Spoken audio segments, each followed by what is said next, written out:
The truce is the only hope for all Yemenis, especially children, to end their suffering. Yemen remains one of the largest humanitarian crises in the world, with around 23.7 million people in need of assistance, especially children and women.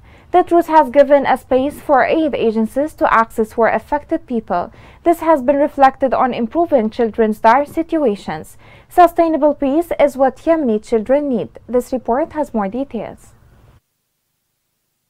Since the 2nd of April, at the start of the holy month of Ramadan, a 2-month truce was announced by parties to the conflict in Yemen as a potential respite for children and their families suffering through the country's 7 years conflict. The truce agreement came after a significant escalation of violence in recent months, which has killed at least 600 people, including 45 children in January alone. Destruction sums up children's lives during war. Everything was destroyed during the war: schools, houses, hospitals and shops.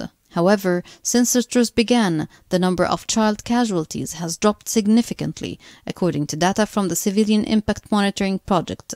Between February and March, 50 children were killed or wounded in Yemen's war, compared to 18 during the truce, a nearly 65% decrease.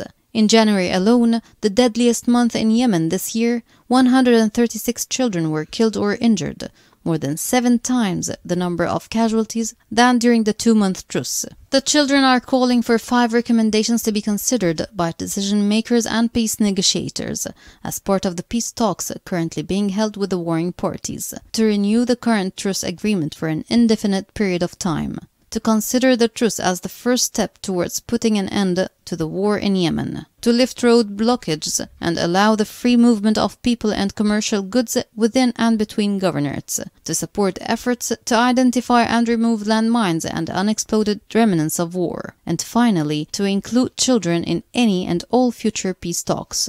The past 2 months of peace have sparked a new hope to put an end to the unspeakable suffering of millions of children in Yemen. This truce has positively affected their life and what recommendations they have for future peace talks. For many children, the truce is the first time they have felt hopeful about their future. Children in Yemen are already making difficult choices every day: whether to attend school or not, whether to go play with their friends or stay inside as it's too dangerous for them outside.